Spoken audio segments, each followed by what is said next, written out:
Salutations à toutes et à tous, Steve, supporter of Marseille. J'espère que vous allez bien. Si tu es nouveau sur ma chaîne, l'ensemble de mes abonnés et moi-même te souhaitons la bienvenue. Ici, on parle foot. On va débriefer, analyser ce match ensemble Olympique de Marseille, Brighton. Deuxième journée de phase de poule d'Europa League. Match nul de partout. C'est parti. Tout d'abord, on va féliciter les 63 000 supporters qui étaient présents au coup d'envoi à 19h au stade Vélodrome, à virage plein. Très beau tifo, je te mets le tifo par exemple ici au virage sud des South Winners et du CE84.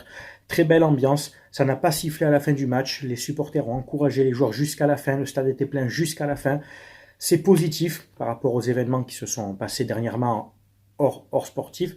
Voilà, bon, c'est pas une défaite, c'est un match nul entre guillemets encourageant dans le jeu, mais on voit encore des carences physiques au fil du match et des carences techniques. La compo, je te la mets ici, donc Gattuso. Alors d'abord, Gattuso, est-ce qu'on peut en parler vite fait? Est-ce que quelqu'un, un intendant du club, peut donner à Gattuso un équipement de l'Olympique de Marseille, un polo ou un t-shirt de l'Olympique de Marseille? Parce qu'il arrive toujours avec ses t-shirts de la halle aux vêtements, c'est tout simple, unis, où il n'y a rien écrit dessus. Bon, c'est bien, il faudrait voir à l'habiller quand même. La compo, Paolo Lopez dans les buts, Mbemba, Balerdi, Murillo à gauche, Klos à droite, Klos sélectionné en équipe de France, félicitations à toi. Rongier, Verretou, Harit un peu plus haut, Ndiaye d'un côté, Correa de l'autre et Aubameyang devant. Bon, 4-2-3-1 ou 4-3-3 en phase défensive, appelle ça comme tu veux. La compo me plaît au départ. C'est un match avec d'entrée de l'intensité, mais les Anglais laissent beaucoup d'espace. Hein. C'est le jeu de De Zerbi, d'ailleurs 2 Italiens sur les bancs de touche au Vélodrome, ça fait plaisir. C'est le jeu de De Zerbi, il y a beaucoup d'espace. Et on arrive à se procurer des occasions. Et puis donc il y a ce mouvement, un enchaînement de passes, un peu le même but qu'à Monaco sur une passe de Klos, le but de Gigot. Ben pareil, c'est Mbemba, donc ça part d'un mouvement dans le centre, ça arrive sur Klos à droite, qui fait un centre en retrait, l'arme absolue, Mbemba, qui la coupe et qui ouvre le score à la 19e minute de jeu. 1-0, c'est très bien, le stade s'enflamme. Coup d'envoi de Brighton, passe ratée sur le latéral gauche qui loupe le ballon, Harit en profite, il part sur le côté, passe en entrée encore et c'est Verretou bien lancé qui ajuste très bien le gardien d'une frappe puissante qu'il ne peut que ralentir 2-0 dans la minute qui suit. Là on se dit on est bien, le stade encore s'enflamme, là je t'avoue que j'étais très bien, je me dis 2-0 contre Brighton, parce que Brighton c'est une très bonne équipe, on l'a vu. Pour ceux qui n'ont pas vu la vidéo que j'ai fait pour présenter tous les adversaires, je vous avais parlé de Brighton, Welbeck nous a fait mal, March nous a fait mal, Mitoma nous a fait très mal, et l'Irlandais Ferguson qui est rentré en fin de match nous a beaucoup bougé. C'est une belle équipe qui venait de sortir d'une défaite 6-1 contre Aston Villa. Ils se sont bien remis. Hein. Je vous l'avais dit que c'est une équipe qui allait vouloir se refaire en Europa League, et on le voit. L'Europa League, c'est une compétition, le championnat, c'en est une autre. L'appréhension des matchs n'a pas l'air d'être la même. L'équipe de l'OM, je l'ai trouvé dans la continuité du match de Monaco, mais avec voilà, des problèmes physiques, des problèmes techniques, surtout offensivement. Alors au niveau des statistiques, je te les mets tout de suite. D'ailleurs, on est à égalité au niveau des stats. 14 tirs chacun, tir cadré 5-6. C'est vraiment, on peut dire que c'est égalité de partout. Donc le score peut refléter le match. Au niveau de la possession, Brighton a eu plus le ballon que nous, notamment en deuxième mi-temps. Et au niveau des duels gagnés, ils ont eu aussi beaucoup plus de duels gagnés que nous. Ce qui a fait la différence à certains moments. Malgré que pour moi, il y a eu quand même des jeux assez forts, assez dangereux de Brighton, notamment en deuxième mi-temps, qui auraient peut-être mérité un jaune. Mais bon, on va pas, voilà, ça ne change pas la physionomie du match. Donc, pour revenir 2-0, des occasions des deux côtés. Paolo Lopez fait un très grand match, là il faut le dire. Quand il est bon, je le dis, quand il est bon, il a fait un très grand match sur une tête décroisée qui sort, sur des frappes de Mitoma notamment. Enfin, il a fait 2-3 beaux arrêts décisifs. Sur les buts qu'il prend, malheureusement, il ne peut pas faire grand-chose. En deuxième mi-temps, donc, on reprend les mêmes 22 joueurs. Et tout début de deuxième mi-temps, Mitoma sur le côté, rentre dans la surface.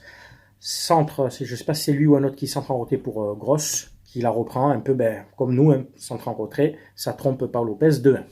Mais on a du mal. Mais Verretou se claque, remplacé par Unai qui techniquement est assez juste, mais qu'on a trop discret dans l'apport offensif. Je l'ai trouvé trop discret. Après, techniquement, il a eu peu de déchets. Ensuite, on a eu un double changement où Aubameyang est sorti. Aubameyang, pareil, il a joué un quart d'heure, 20 minutes au début du match où on le trouvait en appui. il se projette sur les couloirs, etc. Mais après, il disparaît, il fait plus de pressing. Enfin, je trouve qu'il disparaît au fil des matchs. Remplacé par Vitinha et Correa, qui a été remplacé par Ismail Assar au début sur le couloir gauche. Ismail Assar à gauche, trop discret aussi, qui n'a pas eu l'occasion d'exploiter sa vitesse, qui a ensuite basculé à droite quand Lodi a remplacé Ndiaye. Ndiaye, Correa, bien en première mi-temps, mais après ça disparaît, c'est trop léger quoi. Enfin, c'est trop, je sais pas, ça manque de technique. On avait Under, on avait Payet, on avait d'autres joueurs, on récupère Ndiaye, Correa. Enfin, je suis pas emballé par ces joueurs. Je te garantis que je suis pas emballé. Il y a de l'envie, mais techniquement c'est quand même un peu limite. Vitinha qui remplace donc Aubameyang, qui a une belle occasion, lui, un long ballon de Pau Lopez. Il fait un contrôle un peu raté, un peu lourd, un peu lent, tu sais, un peu. Il fait un crochet, fin de frappe, mais normalement sa frappe du gauche, au lieu de la mettre sur le premier poteau où justement le défenseur est sur lui, il aurait dû ouvrir plus son pied. Tu vois ce que je veux dire, mettre vraiment poteau opposé. C'était le jeu en fait. Le gardien était décalé sur son angle, tu aurais dû ouvrir pied gauche opposé et le défenseur aurait eu moins de chances de te contrer en fait. Là, tu tires côté défenseur. Là, c'est de la technicité, c'est du QI foot en fait. En plus, tu es attaquant. C'est même pas à moi de te l'apprendre, tu es attaquant. Tire angle opposé en fait. Tu tires là où le défenseur est contre toi. C'était évident qu'il allait te contrer. Vous voyez ce que je veux dire? C'est pas logique, c'est pas un geste d'attaquant ça. Normalement, tu tires cage opposé, angle ouvert. C'est pour ça que j'ai du mal des fois avec les attaquants de professionnels de Ligue 1, enfin internationaux comme ça, du niveau de Vitinha, 32 millions, de ne pas avoir cette jugeote. Tu n'es pas attaquant depuis un an, ça fait 7, 8, 10 ans que tu es dans le football, j'imagine. C'est de l'apprentissage d'attaquant, ça, angle opposé, enfin je sais pas, soit tueur un peu. Et puis bon, après il y a cette faute, ce penalty, il n'y a rien à dire, Klose est en retard, il marche sur le pied de Mitoma, je crois, non c'est pas Mitoma, c'est un autre, je sais plus, et puis transformé par João Pedro. Ça fait 2-2, on n'aura plus après tellement d'occasions des deux côtés de tuer le match. C'est un, on va dire, bon match nul contre une belle équipe de Brighton, mais déception parce qu'on menait par 2 buts d'avance. Alors on a maîtrisé, on va dire, la première mi-temps, et encore qu'en fin de première mi-temps, ils ont eu des occasions, et puis eux ont maîtrisé la seconde. C'était un match, voilà, entre deux entraîneurs italiens avec leur tactique. De Zerbi ne s'est pas affolé, hein, il savait qu'il pouvait revenir dans le match, il savait qu'il avait les armes pour revenir dans le match. Bon, je te mets le classement. L'Ajax a fait match nul contre l'AEK, donc premier l'AEK 4 points, nous 2 points, l'Ajax 2 points, Brighton 1 point. Donc tout est encore possible, bien entendu, dans ce groupe. Mais voilà, ça aurait été bien pour la confiance. Ça fait quelques matchs qu'on ne gagne pas. De gagner à domicile contre Brighton, on aurait eu 4 points. Tu vois, on aurait creusé un petit écart avec les autres équipes. Tu aurais pris un petit un coussin confortable de points. C'est pas le cas. Malheureusement, donc on a 2 points. Dans l'envie, je suis content dans l'envie, mais il y a encore trop de déchets techniques. Et je pense que la trêve internationale va faire du bien parce que il faut travailler le foncier. Parce qu'on voit qu'arriver à la 3/4 d'heure, 1 heure de jeu, il y a beaucoup de joueurs qui sont cuits physiquement, quoi. Enfin voilà, tu as eu mon avis sur ce match, ce débrief, c'est bien entendu à vous de commenter, de donner le vôtre en commentaire, que tu sois supporter de l'OM, de Brighton ou d'une autre équipe. Tu sais qu'avec moi, on respecte toujours les avis de chacun.